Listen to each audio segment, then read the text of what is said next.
Aku juga termasuk. Wajib. Jadi benar-benar mati gaya saya sebenarnya. Karena ketahuan aslinya. Kalau orang lain kan nggak ada yang tahu. Ditutup sama Allah ini benar-benar mati gaya. Tapi bagaimanapun yang namanya senior itu tidak akan ketututan gitu. Walaupun adik-adik udah ada yang jadi dokter, jadi direktur BMT, dan sebagainya luar biasa lah pasti, udah hebat-hebat semua. Tapi secara takdir Allah nggak bisa dilanggar, saya tetap senior. Itu ya, setuju ya. Nah, supaya saya nggak mati gaya. Jelas ini bukan tausiah karena nggak pada tempatnya. Bukan makom saya di sini untuk memberikan tausiah. Kita satu-satu perguruan, satu rahim ibu mu'alimat, jadi satu ajaran lah, nggak mungkin untuk saling menasehati. Cuma saya ingin berbagi pengalaman aja dengan adik-adik semua. Mudah-mudahan ada manfaatnya dibawa pulang, dan paling tidak manfaat untuk saya sendiri latihan ngomong. Itu baru latihan ya, barusan belum pembukaan. Adik-adik semua, kita ini menghadapi penghujung usia. Kayaknya sebelah kaki kita udah dalam kuburan. Maka nggak keren kita kalau sudah tidak, kalau masih saja disibukkan dengan urusan dunia. Udah tinggal kaki sebelah lagi, tinggal ditarik sama malaikat maut. Kayaknya kita udah, kalau malaikat maut memperhatikan manusia itu 70 kali sehari, kita mungkin udah 700 atau 7.000, udah hampir banget gitu. Mau nggak mau. Jadi kalau Roy sering bilang, Mbak Nofri kan sudah sepuh, jangan Mbak Nofri bis, kita gitu. Udah nggak ada bedanya ya, 3 tahun 4 tahun itu udah sepuh semua lah adik-adik kita sama-sama ya. Maka tadi nggak keren kita kalau sudah tidak, kalau masih saja disibukkan dengan urusan dunia, nggak ada habisnya, karena jelas sebentar lagi kita akan ditanya atau dimintai pertanggungjawaban atas apa yang kita lakukan dengan usia kita. Tetapi kita juga berhak bahagia, karena di dalam surat Al-Fajr itu yang dipersilahkan masuk surga ya ayat Tuhan nafsul mutmainah, yang tenang hatinya, yang bahagia, yang damai, bukan yang banyak masalah dengan kesuraman, dengan banyaknya apa ya, ribet, ruwet, urusan dunianya masih ruwet. Itu bukan itu yang akan dipanggil ke surga, tetapi yang tenang hatinya, yang damai, yang bahagia gitu. Jadi kalau kita saat ini sudah bahagia dengan apanya kita, itu udah nyicil lah 50% kunci pintu surga. Ya, itu bisa kita lihat dari wajah-wajah kita masing-masing. Apakah yang nanti apa dalam surat Ad-Duha itu yang kisru gitu, yang tertunduk dengan ketakutan gitu. Itu mudah-mudahan bukan kita. Gitu saya yang itu bukan main. Duduk di sana.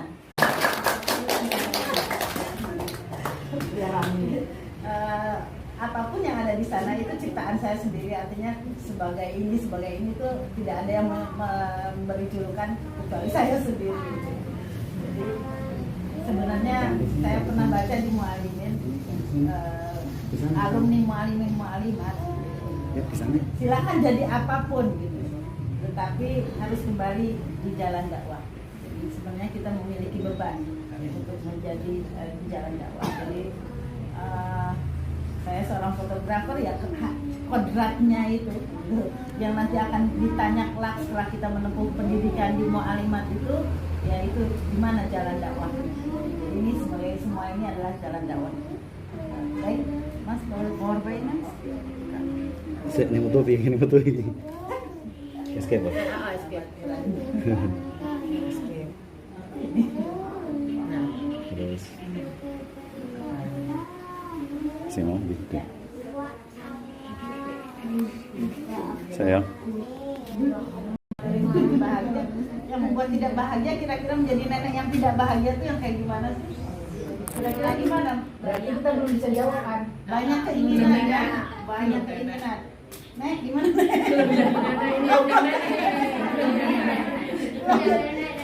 Ya bentar lagi lah, temenin saya. temenin Lois. Nek, apa kira-kira Nek yang menjadi kita tidak bahagia itu sebenarnya apa sih? AC itu AC, apa sih? Karena ini karena standar kita memberlakukan standar kita sendiri gitu loh. Harus begini. Ingin punya menantu yang seperti ini, yang begini. Jadi menjadi tidak bahagia ya.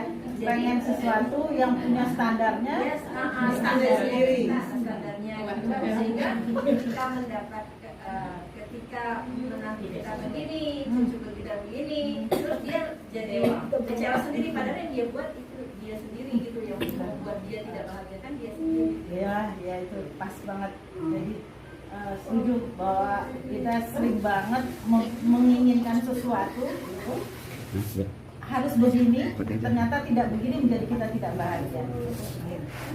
Kadang-kadang kita salah ingin seperti yang orang miliki, sehingga ketika tidak didapatkan pengen suami kayak Mas Din gitu ya, tapi nggak akan bisa dimiliki gitu. Saya pengen kayak Mas Nurudin suaminya yang ganteng. Alhamdulillah. Tumben. Tidak sesuai kenyataan. Kenyataan ya. Saya selalu bilang sama siapapun kalian nggak akan bisa memiliki suami kayak suami saya. Kalaupun kalian mengatakan suaminya baik, itu pasti nomor 2. Terus Nah, nomor 1 tuh udah dia lah. Gitu. Jangan baper gitu, apa namanya? oh ikan. Jangan Ikan di belakang nggak akan ada bisa. ikan. Artinya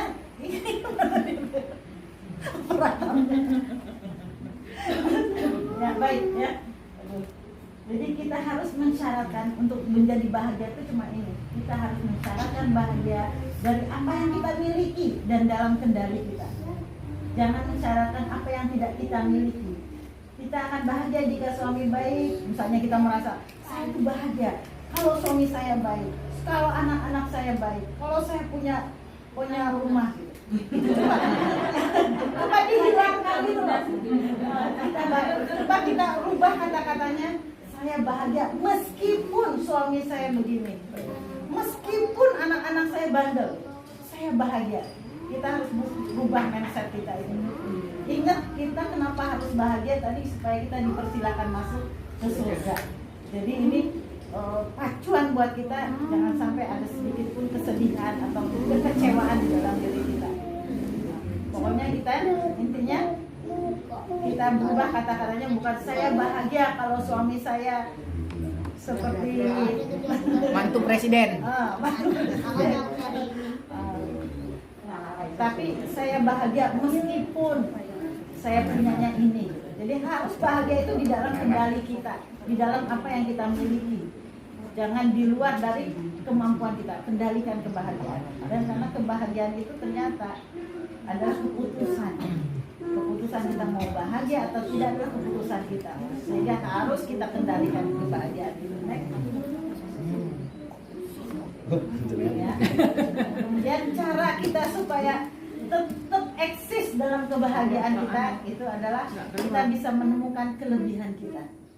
Jangan kekurangan kita. Oh saya mah orangnya tuh pendek misalnya gitu ya. Justru kita harus temukan kelebihan kita. Oh sebelumnya ya baik.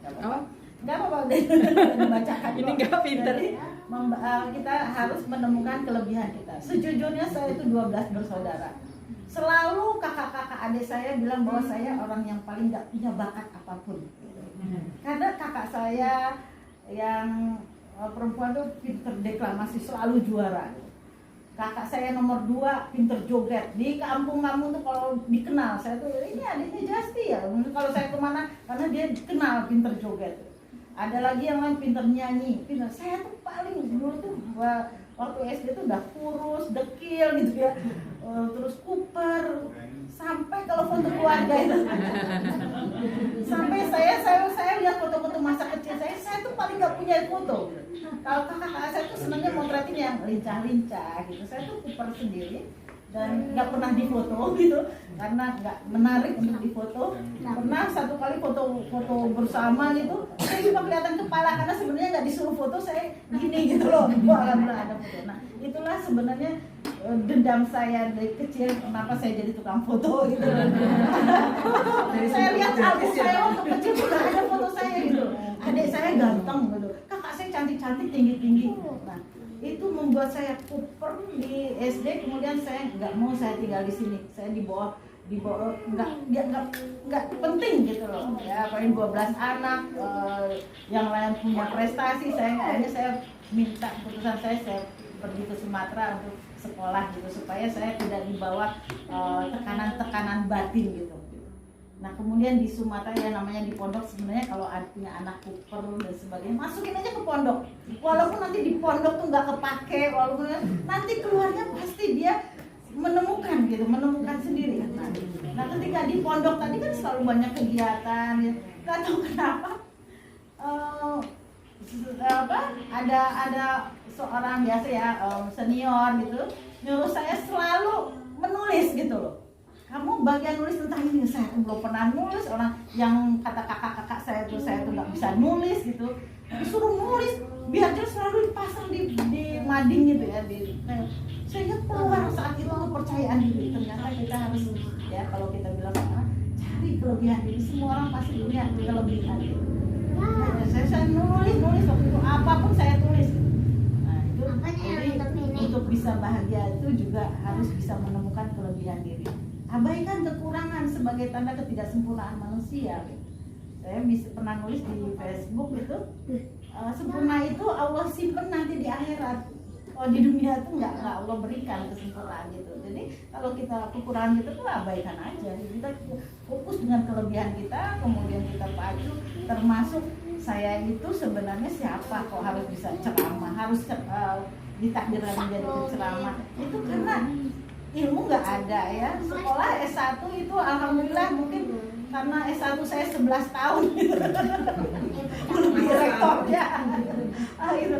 Jadi kelebihan saya nekat itu aja. Saya nekat itu nggak beli nggak ada pendidikannya gitu ya. Jadi nggak berjenjang. Oh nekat tuh harus lulus ini dulu kan enggak gitu ya.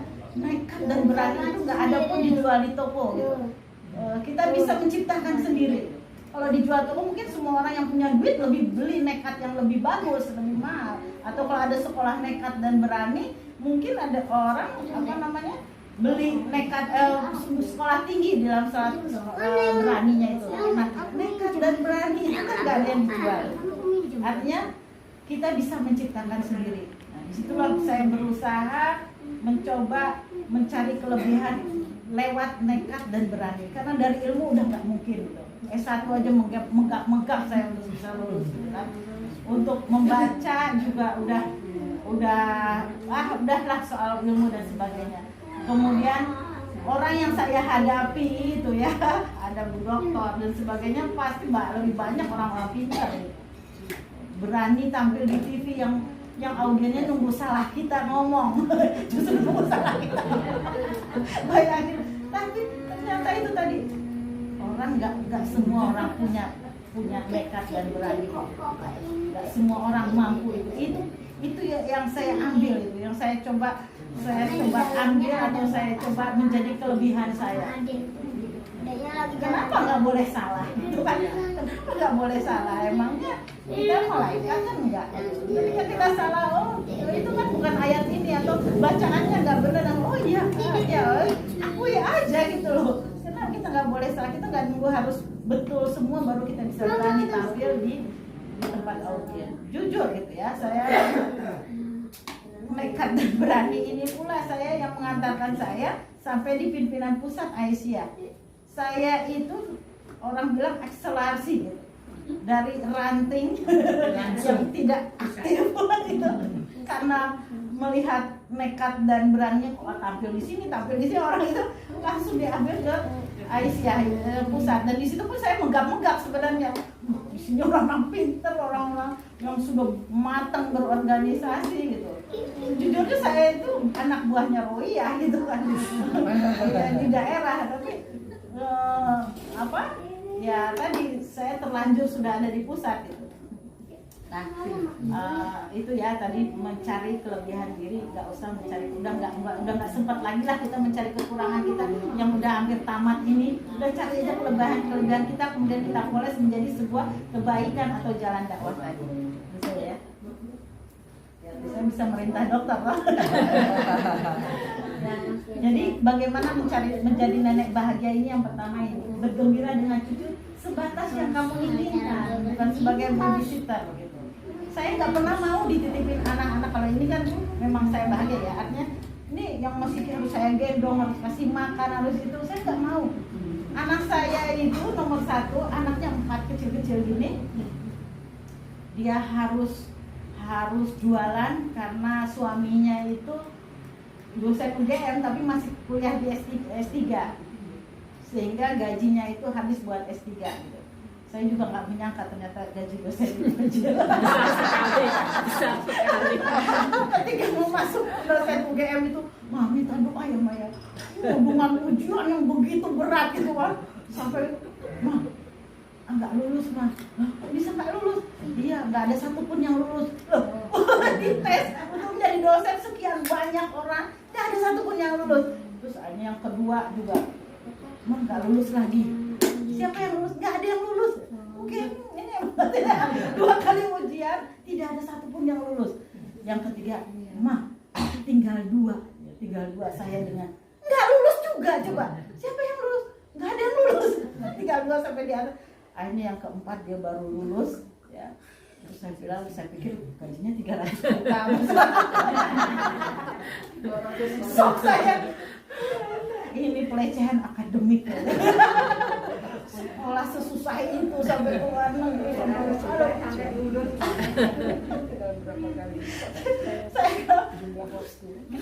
Dan wajib S3, berarti gajinya full buat biaya sekolah gitu kan. Dia sekolah, nah, sehingga istrinya itu sungsang sumbel harus cari uang gitu. Dia jualanin dengan anak, dia dibawa-bawa. Saya kalau yang kecil-kecil harus gendong, saya nggak mau kan. Dia bawa anak gitu ya. Selalu nanya, mah jadwal mama di mana ya? Saya mama di masjid ini. Buat apa dia nanya? Saya dari podium udah lihat dia di depan jualan. Aduh, ini malu. Udah pura-pura nggak lihat, dipanggil sama dia, mama. Sampai orang tuh, itu mamamu? Iya. Kamu nggak usah jualan gini, minta aja sama papa. Sampai gitu. Ya Allah, mama di mana? Mama di aula UAD gitu. UAD. Mau ngapain? Enggak. Tahu dia datang udah boncengan. Benar-benar dia nekatnya itu sama dengan saya. Saya juga bilang sama suami saya, kadang-kadang di pengajian keluarga gitu, saya ngelakain anak bayi. Ini anak siapa sih nih?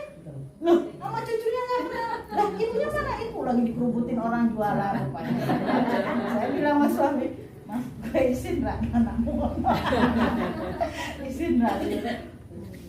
Mungkin bapak yang biar ngomong-ngomong kata apa? Dulu juga saya begitu.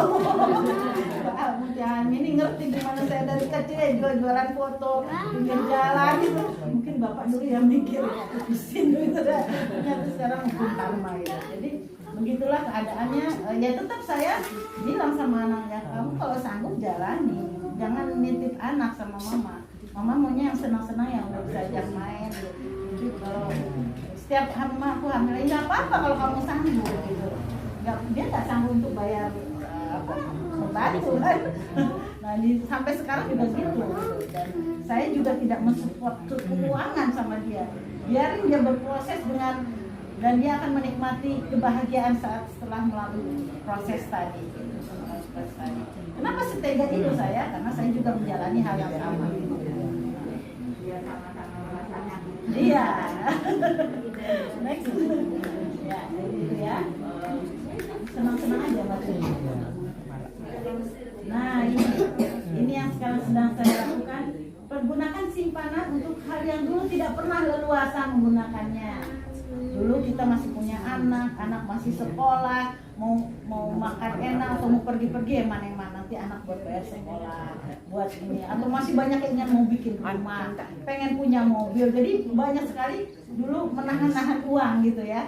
Nah sekarang tuh udah nggak usah lagi menambah pengen rumah, pengen segala macam, pengen yang mewah-mewah. Lepaskan aja apa yang kamu inginkan. Yang dulu kita tahan-tahan itu anak-anak kan udah besar gitu ya. Anak-anak udah besar, udah nggak usah dipikirkan anak saya masih kayak anak saya ini belum mampu, harus berjuang. Dia kan juga sudah kita kasih ilmu, juga Allah juga sudah sebenarnya sepaket, manusia itu sepaket dengan cara mencari rezekinya. Jadi nggak usah tahan-tahan. Oh saya mau jalan-jalan seperti hal ini kan sebenarnya saya tahu ini pasti membutuhkan biaya kan. Untuk berjalan ke sini berapa, kemudian kita meninggalkan usaha berapa, itu jangan sungkan-sungkan. Kalau ada acara-acara seperti ini, jauh pun kita layani, kita lakoni. Saya itu harus reuni 2, mu'alimat dan diniyah putri. Kalau yang diniyah putri ganas-ganas, kumpul kita di Thailand, gitu. Di Singapura. Kalau dulu kan nggak mungkin. Kalau sekarang, mama kemana? Mama mau ke Malaysia. Ngapain reuni? Mama kemana? Mau ke Sabang. Sabang loh, ujungnya Aceh itu karena ada teman di sana di Sabang. Lah kok berjalan dengan awalnya ngumpulin uang sepunyanya kita uang gitu. Artinya kalau dulu mikir buat anak, nggak usah dipikirin gitu. Ini saatnya kita untuk membahagiakan diri sendiri kita, yang dulu kita tidak miliki. Nah, itu lakoni aja. Karena nggak hanya kita yang bisa menciptakan itu ya, kebahagiaan tadi. Ini kan bahagia banget bisa kumpul begini. Nah, udah nyumbang surga itu. Daripada di rumah. Ini mau jawab surga itu yang amin. Tapi ya itu tadi bukan hanya jalan-jalan, sedekah kencengin.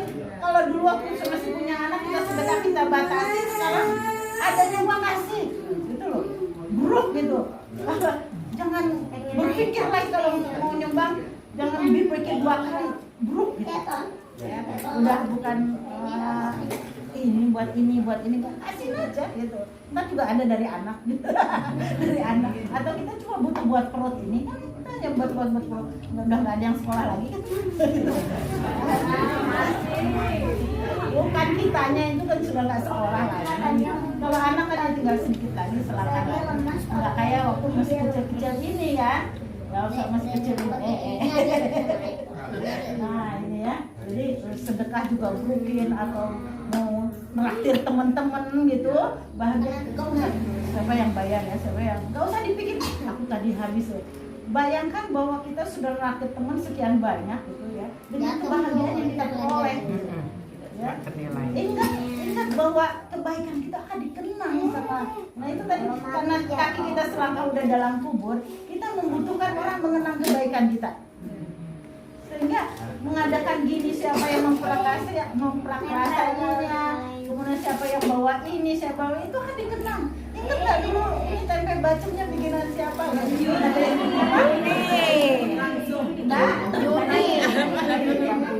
Yuni. Iya. Ketika baru belum 2 jam meninggal nanti suatu ketika yang diingat tempe bacemnya. Ya kalau aku tuh makan tempe bacem dia loh. Kenapa banget? Udah nggak ada ya. Itu kan udah ngalir pahala itu kebaikan kita disebut. Ya, jadi benar-benar sekarang itu bagaimana kita meninggalkan kesan yang baik supaya kita nanti masih mendapatkan aliran pahala dari kebaikan yang kita tanamkan. Ya.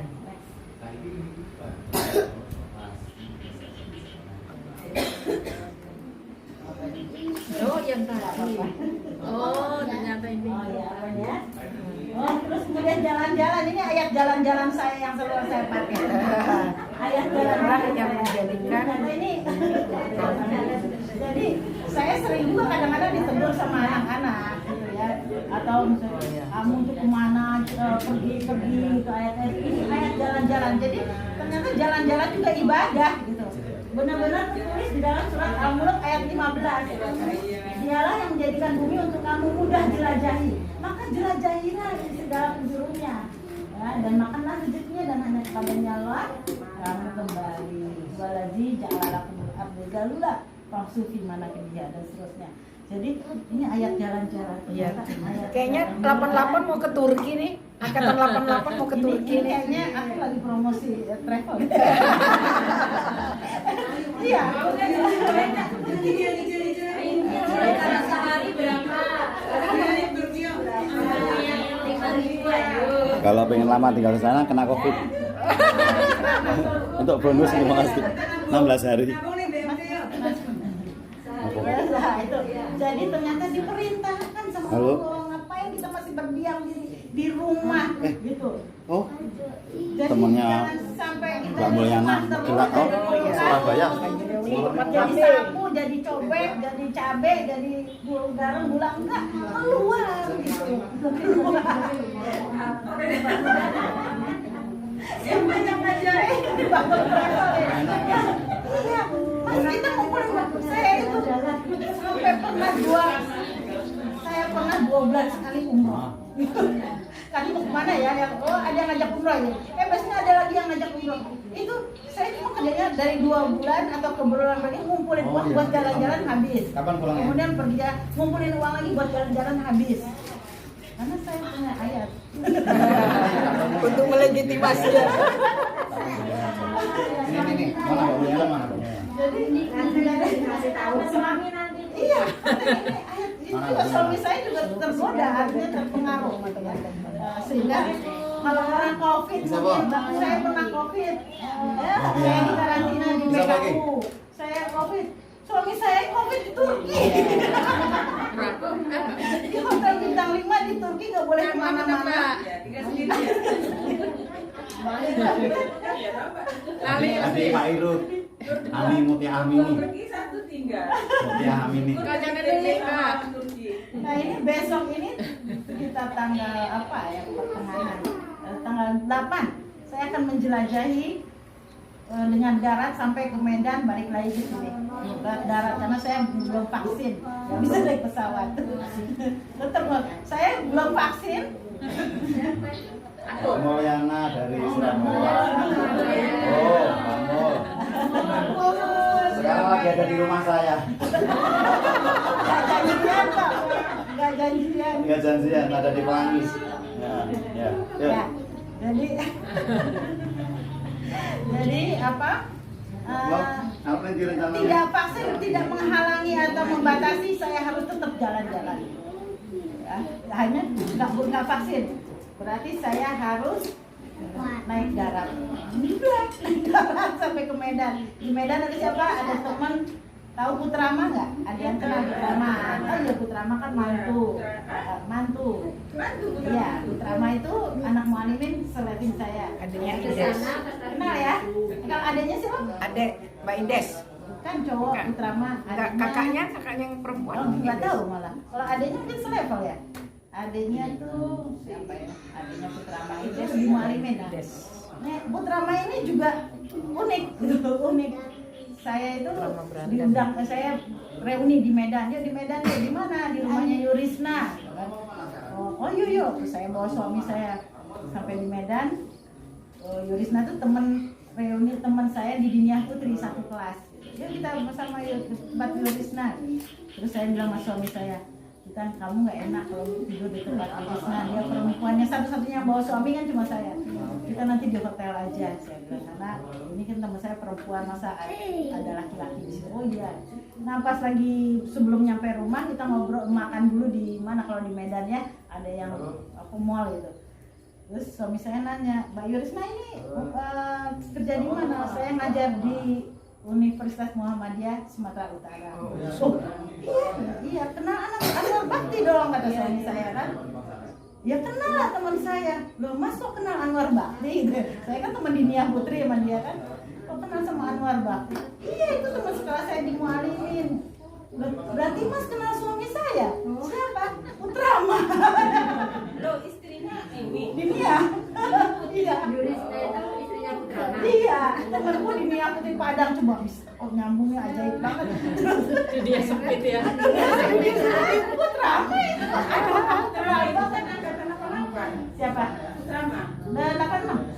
86 sekelas sama aku. Adiknya tuh Davitra. Iya, adiknya Davitra. Iya. Davitra yang nama Betri itu. Iya, sama Betri ya. Iya, di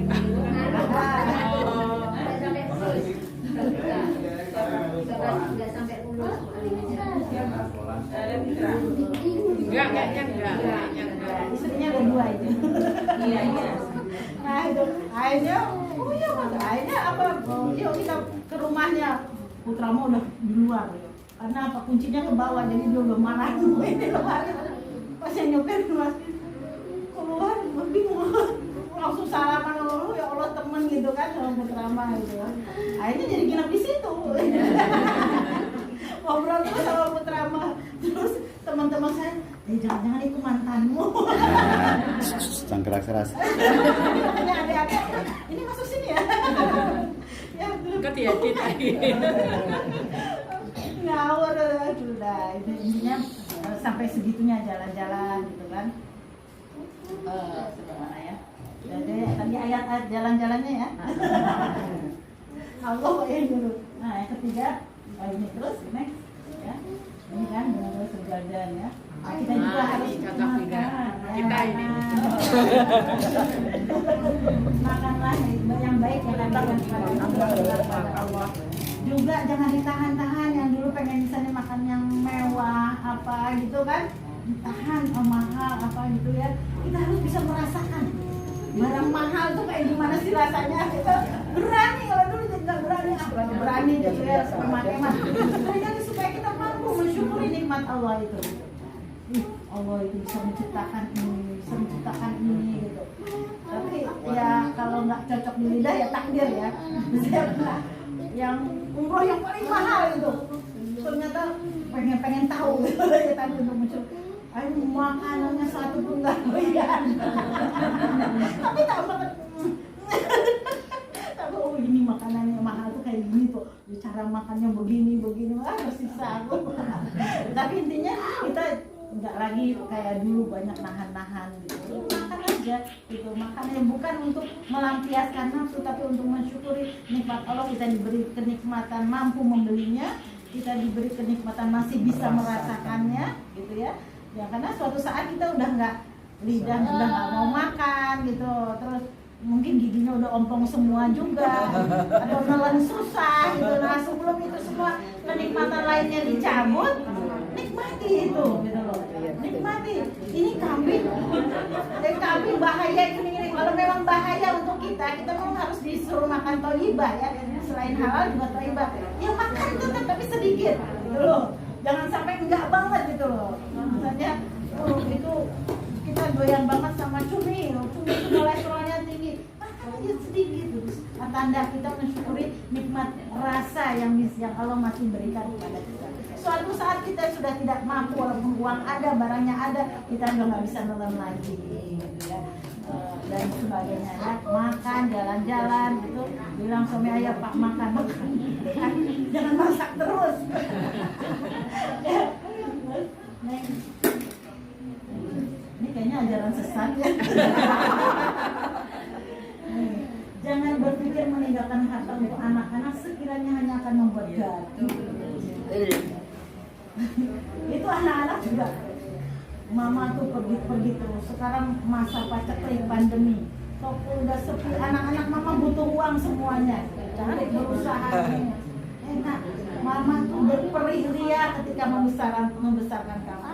Mama nggak pernah jalan-jalan. Dulu anak-anak saya di Gontor. Saya tidak membutuhkan jalan-jalan kemana pun kecuali ke Gontor. Daripada saya nengok anak. Kan gitu dulu sampai kayak gitu. Nah sekarang apa salahnya mama menikmati rezeki yang telah Allah kasih, yang telah mama kumpulkan selama ini? Apa membuat kalian semua? Apa membuat kalian? Apa gunanya kalian dikasih sekolah, dibesarkan, sehat-sehat, pintar-pintar, nggak bisa nyari sendiri? Malu sama orang-orang yang nggak sekolah tapi mampu mencari uang sendiri. Malu sama cicak yang makanannya adalah binatang yang terbang gitu. Malu sama ya sebagainya. Jadi ini buat anak, ini semua buat anak. Anak boleh kasih kenang-kenangan. Jadi bakalan gaduh kalau terlalu banyak harta kita. Saya pernah dipanggil nyoting untuk pembagian harta warisan. Sampai dia mau bayar kita seharian, tapi ya ini sembodo. Itu ribut dalam pemusyawaratan ribut. Karena apa? Yang ditinggalkannya Pertamina 2, pom bensin 2, terus sawah di sini, luas nggak karuan. Ribut, beres-beres. Berhari-hari, berbulan-bulan itu saya nyoteng itu nggak ada titik temu. Ini azan ya? Istirahat kayaknya. Masjidnya yang belakang ini.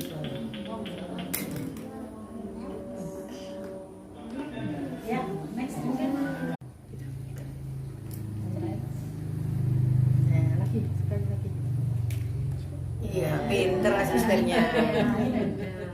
Ya, salah satu dari kita akan pergi, maka mesralah sepagi mungkin. Salah satu dari kita ini yang bisa teman-teman ini, gitu ya.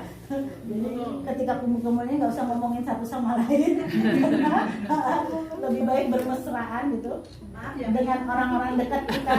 Gitu. Menyesalah kita kalau sekarang taruhlah keluarga ya, ya teman-teman. Menyesalah kita kalau sempat marahin anak, gitu. Bertengkar dengan suami itu di dalam hati harus ada karena salah satu kita bentar lagi akan mati. Mesralah sepagi mungkin apa maksudnya? Sepagi mungkin kita bisa bangunin suami, istri atau anak dengan senyuman. Hai gitu, bangun tidur dengan hai gitu dengan apa? Kebahagiaan gitu. Saya sekarang karena tadi udah pekerjaan udah banyak kita tinggalkan, udah nggak sesibuk dulu ya. Ya uangnya ya jadi sedikit. Yang penting saya bisa jalan, apalagi ya kadang-kadang saya minta anak juga gitu loh. Ini ya, mama mau kesini tiketnya kamu ya.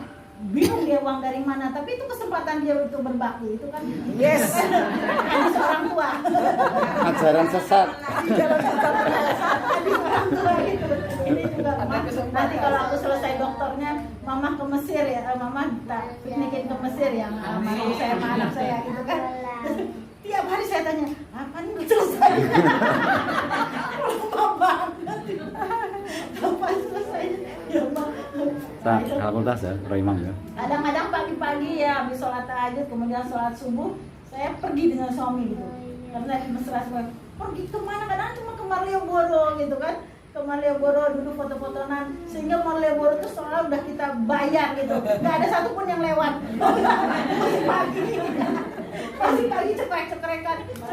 Kok bisa ya Malioboro nggak ada mobil satupun? Oh itu jam 4. Bisa udah dikontrak. Gitu. Kenapa? Waktu kita tinggal singkat gitu loh. Kalau cuma mau diisi dengan pertengkaran, keributan gitu ya, ribut nggak kuasa. Kalau besok mati. Bangunnya masih hidup nggak? Masih hidup kita sambil bangun tertawa mesra sekali mungkin supaya kita bisa menutup kekurangan yang telah lalu. Mungkin dulu masih sibuk, ribut dan sebagainya. Sekarang kita tutup dengan sepagi mungkin dan semalam mungkin mau tidur pijit-pijitan dan sebagainya. Termasuk ini kita ini ya rugi kalau sampai di sini masih ada yang sakit hati. Aku sakit hati ketika pertemuan kemarin. Kenapa? Aku nggak kebagian tempenya. Dia habisin sama si tutup, yang pojok tahunya yang kita omongin mati besok gitu. Apa nggak kita nyesel gitu kan? Ya udah kita berbahagia aja, gembira gitu ya, saling memuji, saling mengagumi gitu, saling menyayangi, saling memberi gitu.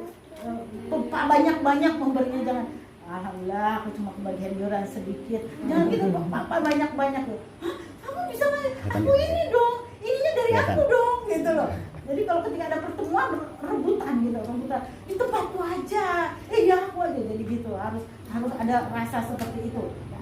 Banyak ngasih gitu, karena nanti itu tadi yang akan ya dia ngasih lagi mari lagi jadi next ya. Jangan takut dengan datangnya berbagai penyakit. Ya, jangan takut. Ikhtiar perlu, tapi kalau nggak sakit itu cara Allah mengampuni dosa-dosa yang tidak terampuni dengan ibadah. Jadi ada dosa-dosa yang tidak terampuni dengan kita ibadah semalam itu. Allah berikan penyakit untuk menghapusnya. Percaya nggak?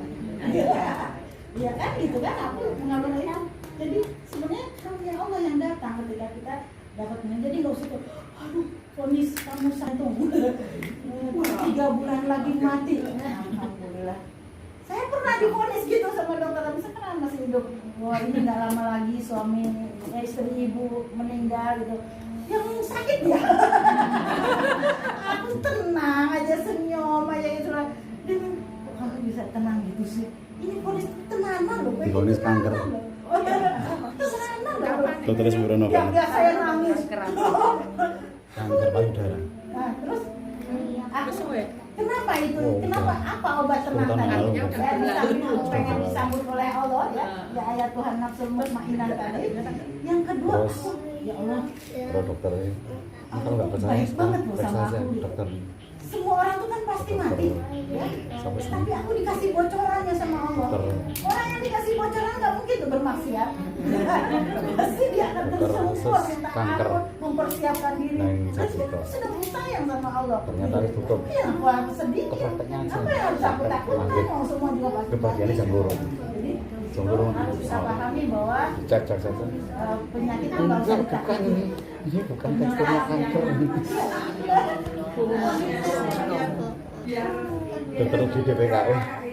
Sebenarnya ini tadi bahwa ini cara Allah menghapusin. Emang dosa kita banyak sedikit apa? Ini stadium 4. Ibu ini kanker stadium Gratisan 4. kita dihapus dosa dengan Gara-gara ini gratisan. sakit. Kalau kita ibadah, puasa dan sebagainya itu kan berat. Ngono popo ngomong. Bangun tengah malam itu juga berat. Langsung kan Tapi ini naik dokter. hapus, dan enak banget, sering gitu kan. Nah, itu percaya nggak bahwa sebentar lagi kita satu persatu akan ada yang rasa sakit gitu kan. Sakit, cowok sakit, ada aja pasti. Nggak usah takut. Jadi Belum udah lagi nangis nanti pesan saya. sakit, kanker. Sudah Gitu kan. spasiat itu Ya, ya. mungkin terjadi, siapa yang bisa? Iya. Nggak mungkin, nggak bisa gitu loh. Ini Karena harus kita pasti. persiapkan saja. Ya Allah, baik banget ya. Kita mati kok, biar nggak sakit itu mati kok, gitu. Ya, mari silakan. Ya, lagi. Terus telepon dokter. Ini kan asistennya udah ada. Telepon anu dokter. Ya. Ciri-cirinya oh apa ini bener kan bener kok itu. Kematian, bahwa kematian bukanlah sesuatu Bener, yang Bu. menyenangkan, tapi jalan bertemu dengan Allah. Memang kita bisa bertemu dengan Allah kalau nggak mati dulu. Iya. Jadi kenapa kita takut harus mati? Bahwa ini nanti akan ada vonis-vonis seperti itu gitu. Wah, ibu udah nggak akan lama lagi, nggak usah takut. Karena pertama tadi yang akan Allah sambut adalah jiwa yang tenang. Jadi kalau kita takut, aku mati nanti. Wah, panik kalau kita udah dikasih tahu 3 bulan lagi, wah obat segala macam diminum, wah segala macam berapa, panik gitu. Ini adalah pintu untuk bertemu dengan Allah bersahabat. Jadi harus terbiasa, kita bentar lagi mati. Sering aku tuh, cuma ngomong ya. Aku kalau sama adik-adik itu berarti siap-siap kan saya ajak kemana ini jalan-jalan. Nah, anakku nanti gimana ditinggal? Kata dia gitu kan. Padahal udah gede anakku ditinggal gimana? Lah kalau kamu mati gimana? Gitu, ya. Ini kamu mau pergi cuma seminggu. Kalau kamu mati selamanya gimana anakmu? Gitu. Kenapa harus takut meninggalkan anak? Nanti juga akan ditinggalkan kan? Apalagi mati sekian lama. Itu dia kalau udah saya ngomong, jangan ngomong itu aku mau mati-mati. Makanya sekarang tuh kita tuh untuk supaya kita bisa menyanyi, siapin kain kafan gitu.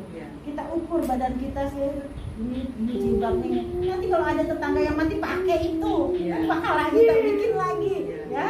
Jadi kita punya gitu.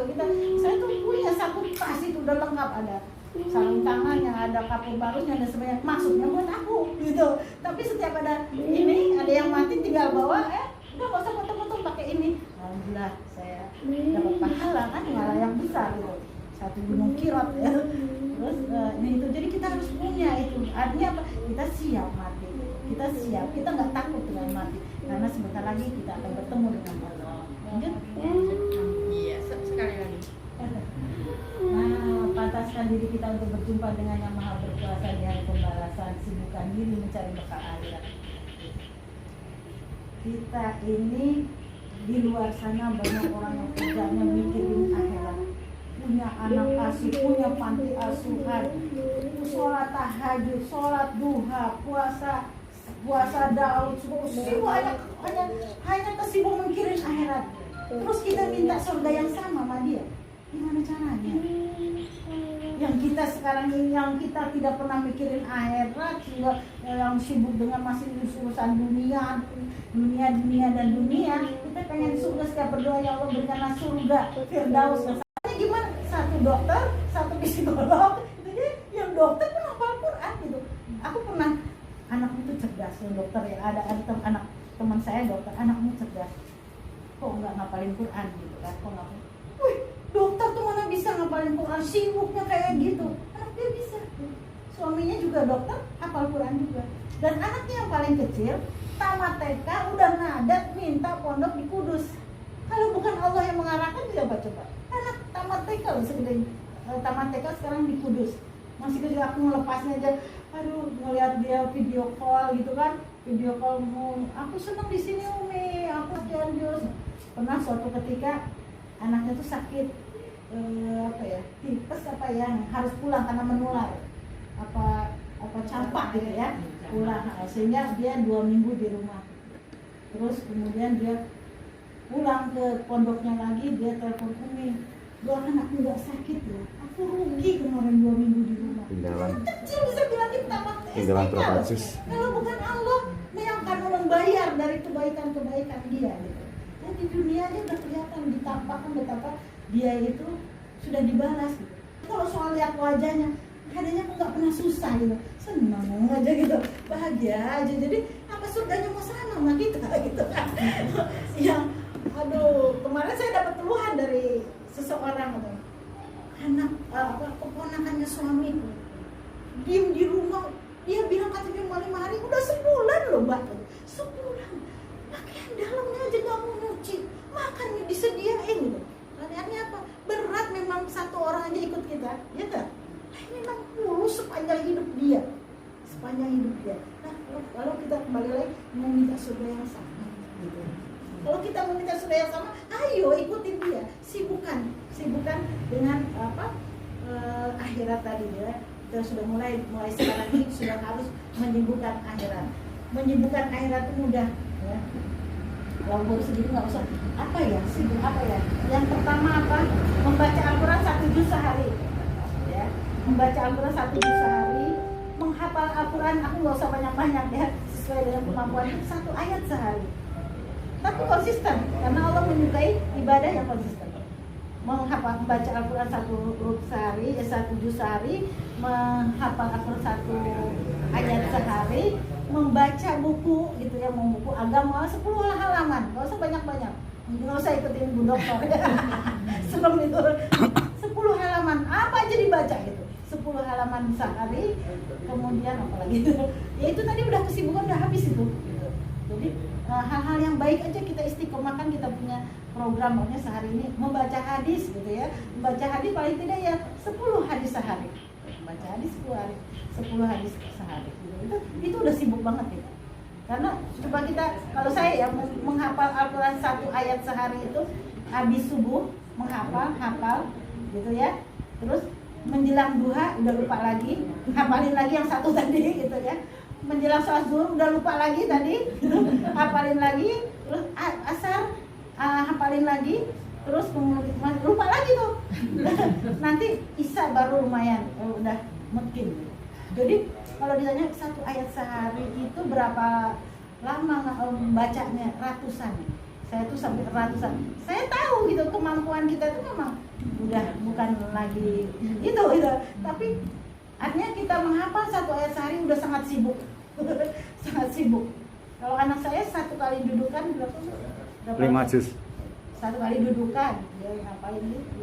Oh, 1 kali dudukan. 5 halaman ya, 5 halaman kalau anak-anak muda itu tadi ya, 5 halaman dia 1 kali duduk, udah selesai nak, berapa ayat kamu Pak? 5 halaman. Aku sehari satu itu udah sangat sibuk. Orang tua seperti kita menghafal Al-Quran 1 hari 1 ayat itu sibuk.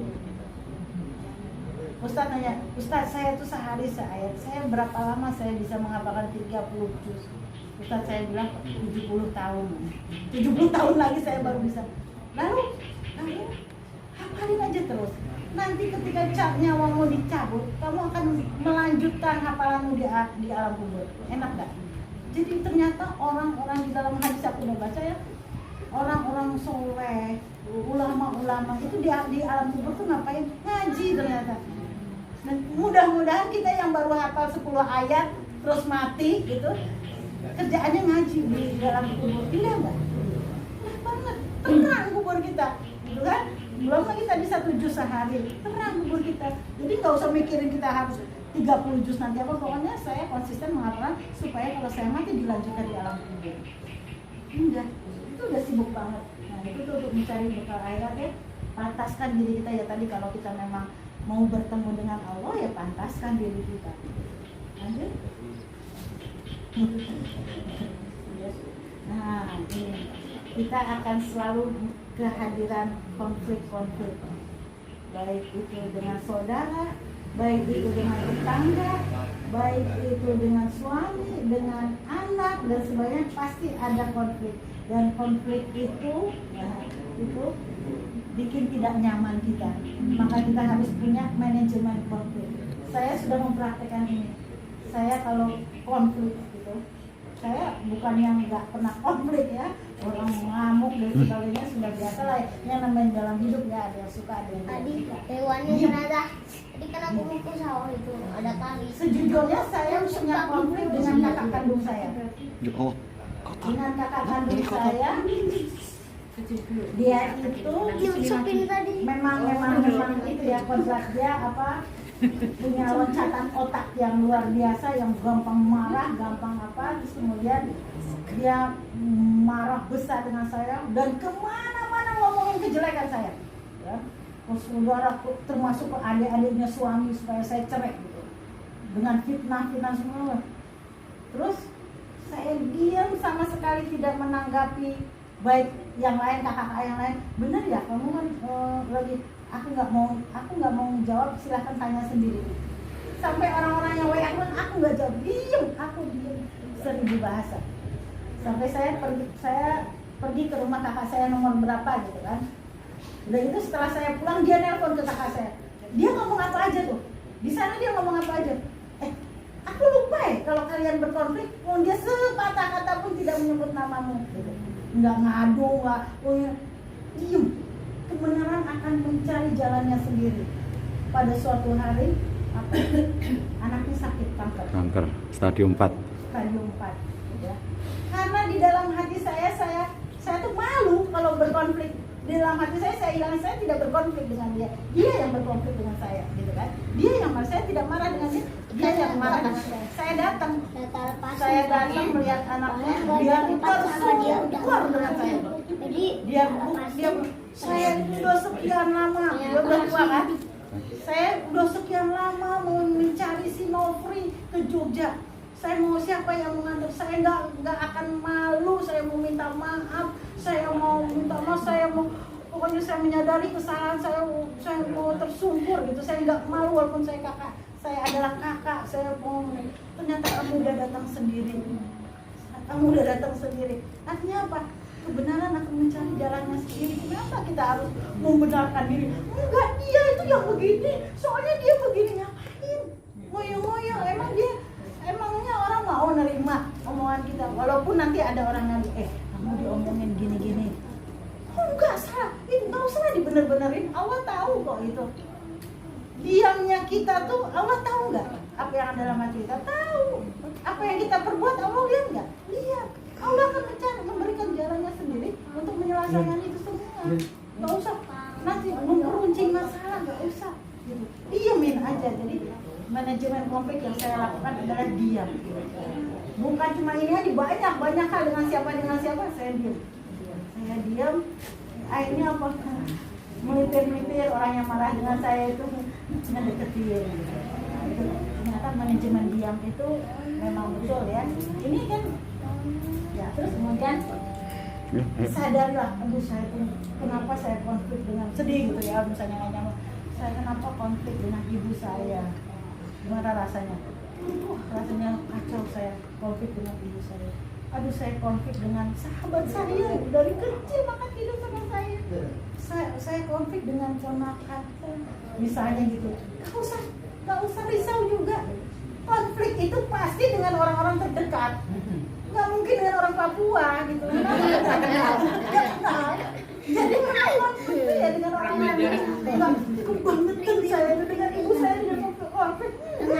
Ya apa-apa. Yang kriwil. Sudah ada dari zaman dahulu gitu. Dari zaman dahulunya dan sudah kodratnya gitu. Tinggal tinggal kita manajemen jadi urusan dengan air mata, waduh. Kopinya juga sampai asik. bantal kita basah. Kenapa? Anak dulu. Konflik dengan anak berapa anak dulu ini nggak usah. Saya juga bilang sama Royce, terima yang sedikit dari anak, jangan anak tuh dibikin kita sedih, ngapain gitu. Hebat banget sih anak bisa bikin kita sedih. Kita ini penguasa anak. Kenapa ya kita mau dibikin sedih? Hebat banget tuh anaknya, kita yang lemah ya kan? Gitu loh. Kemudian tetangga, emang kita minta makan sama tetangga, kenapa kita harus sedih gitu loh? Nah itu kan tetangga dekat, iya emang baru itu mau tetangga dekat, nggak mungkin tetangga jauh, tetangga kenal gitu. Terimalah yang sedikit-sedikit semua itu gitu. Jangan bikin semua kita sedih, jangan kita sedih. Kita yang menjadi penguasa di dalam diri kita, dari dalam hati kita. Nah itu ya, kalau orang misalkan maafkan itu diam. Terus ya itu tadi ya, jiwa yang bahagia, surat Al-Fatihah, jangan maksudnya makina, ijazah robiki, rojiatan paduli. Pinter ya. Itu Maknanya harus kita lakukan. Imam. Bahwa kita semua Abi. akan menjadi nenek yang bahagia, yang kelak suatu saat kita mati disambut oleh Angkatan sama nenek. Mungkin ada iklan Pak. Kita foto mungkin. Coba foto-foto ada habis nih. Ini surat Al-Fajr. Ada folder foto nggak? Apa itu? Folder foto. Apa itu? Foto ya? Oh iya, ini ada apa ya? Folder foto ada nggak? Saya tak tahu. Iklan. Estetik. Pak Rano, Ada folder foto nggak? anak dari foto Rano ya mau? Ada. Yang loro ini kan? YouTube. Oh, ini. Berarti bapaknya berarti. Kemudian jalan-jalannya kita kemanapun gitu, kita ini tadi ada lagi menulis satu hari satu lembar, harus menulis walaupun nggak ada cerita kita nggak bisa nulis gitu. Dari mulai kita kelas TK udah bisa nulis, apapun tulis aja, suatu kita akan kepakai nasihat buat anak lah gitu ya. Terus kemudian pengalaman tadi saya ketemu dengan si ini, oh ternyata dia baik sekali anaknya gini, tulis suatu kita akan berguna buat anak-anak kita, buat kita juga gitu ya. Nah, apa? Harus bisa, kita harus membiasakan menulis itu ya, mungkin mengurangi sumbatan di otak. Iya. Menulis. Saya kan apa namanya? Kalau teman-teman saya udah kenal loh, teman seangkatan beliau. Kita jangan curhat sama dia, ntar dia tulis. Dia tulis, kalau nggak jadi bahan ceramah. Iya, ternyata tadi nulis itu atau itu mengurangi sumbatan, jadi yang harusnya kita tuh banyak ngumpet gitu ya, banyak dengan nulis tuh keluar semua gitu. Nah, kalau kita berani kita masukin ke medsos sehingga apa orang mengambil manfaatnya di situ. Rano ya mau? Apa video? Rano. Mungkin dari tadi ya, kita harus menemukan kelebihan diri kita sendiri, kita harus bahagia. Kalau kita jalan-jalan, kita juga harus berani menceritakan. Jadi kita harus banyak benar-benar meninggalkan kesan-kesan dalam hidup ini gitu. Jangan menjadi orang yang kita keluar dari zona nyaman. Aku selalu bilang keluar dari zona. Aku jadi ibu rumah tangga, ngurusin anak-anak, udah nikmat kok aku. Pulang sekolah udah selesai, harus keluar dari zona nyaman. Ada tetangga rewangan bantu gitu. Walaupun terus kemudian ada apa? Ya tadi jalan-jalan itu kan sebuah azab, capek gitu kan. Tapi kita harus keluar dari zona nyaman. Kita kalau nggak ikut reuni ini ada tabungan. Berapa biaya harus kesini gitu. Tapi itu kita terlalu nyaman, kita keluar dari zona nyaman. Tadi umur kita yang segini harus banyak meninggalkan bekas-bekas kebaikan supaya kita tadi panjang umur kita nanti, walaupun kita sudah mati masih disebut-sebut orang. Apa nggak iri kita sama Ibnu Qayyim yang sampai hari ini bukunya masih dipakai orang gitu ya? Apa kita nggak iri dengan Utsman bin Affan yang kekayaannya sampai sekarang masih mengalir jariahnya buat dia gitu? Jangan sampai kita mati seminggu orang udah melupakan kita. Itu karena kita selalu berada di posisi nyaman di dalam rumah. Bangkit, keluar gitu. Keluar. Apa yang kita bisa kita lakukan ekspor. Misalnya ada Jumat berkah gitu. Kita bikin capek bangun tidur gitu, bikin. Saya tuh sekarang sudah pada posisi nyaman. Nggak kerja lagi, nggak cari uang lagi gitu, nggak harus motret lagi, nggak harus. Terus saya nggak mau di posisi itu karena tadi saya perbuatan, saya bikin jumpa, saya bikin itu saya jual gini. Untungnya berapa? Sedikit. Untungnya tuh nggak banyak, tapi saya nggak boleh nyaman gitu. Saya harus berbuat. Paling tidak menjadi contoh bagi anak. Bencar saya jualan, bencar saya promosi gitu ya. Saya bilang di Facebook, saya kerja bukan untuk menjadi kaya. Umur segini tuh udah bukan buat mencari kekayaan. Udah bukan mencari kekayaan, tapi untuk menjadi contoh bagi generasi kita di bawahnya, bahwa hidup itu harus bekerja. Berapapun ya, bukan keuntungan yang kita cari, tapi saya harus bekerja. Dan dari mana keuntungannya? Orang beli itu sebuah kebahagiaan. Berapa biaya atau berapa yang harus kita dapatkan? Ini apa ini? Turki. Nggak ngomong aja ngomong. Saya tuh begini tuh saya sebenarnya posisi ya saya yang tidak nyaman itu ketika dipanggil ustazah. Apalagi yang manggil senior guru-guru saya gitu, ustazah Nofri. Dia guru saya ilmunya dalam gitu. Saya ceramah bukan untuk dipanggil ustazah gitu, karena saya harus menyampaikan gitu aja. Kayak Mbak Nunung katanya saya punya kalimat yang bagus sekali. Saya ini bekerja, saya ini bukan mencari uang misalnya. Saya orang nggak bayar saya pun nggak apa-apa, karena pikiran saya dari Allah. Saya diberi kemampuan berpikir dari Allah. Saya diberi kemampuan berbicara dari Allah. Kenapa harus nilai uang terus yang kita kejar? Tapi tadi sebagai tanda kita mensyukuri nikmat Allah. Kalau kita bisa pergi kemana ya sampaikan. Ini apa ya mas? Ini sebanyak ini video saya ada 300-an di YouTube. Subscribernya tidak lebih dari 20. Nah itu tadi akhirnya saya sudah Bukan untuk di subscribe. bukan untuk itu, saya kan harus meninggalkan tadi bekas-bekas gitu tadi, meninggalkan itu seberapa banyak yang mendengarkan, seberapa banyak yang mengambil manfaat gitu, itu bukan urusan kita. Bukan, itu Allah yang akan memberi kerajaan kepada siapa yang dikehendaki dan mencabut kerajaan. Kamu ngomong sana sini, emang ada yang dengar? Itu bukan urusan kita. Termasuk ketika menghafalkan Al-Quran, kamu nggak hafal-hafal itu bukan urusan kita juga. Masalah hasil itu bukan urusan kita. Itu tadi urusan Allah. Kalau Allah menginginkan kita naik derajatnya, Allah naikkan. Kalau kita akan tidak Allah sudah pasrah aja sama Allah. Doain Turki. Tadi ya, mudah-mudahan yang sedikit ini ada manfaatnya. Betul-betul ini sekedar sharing aja. Saya pun tidak seperti mungkin banyak sekali yang tidak saya bisa kerjakan dengan apa yang saya katakan. Tapi mudah-mudahan Allah membantu saya untuk bisa melaksanakan apa yang saya katakan. Mudah-mudahan ada manfaatnya. Wabillahi taufiq wal hidayah. Assalamualaikum warahmatullahi wabarakatuh. Waalaikumsalam.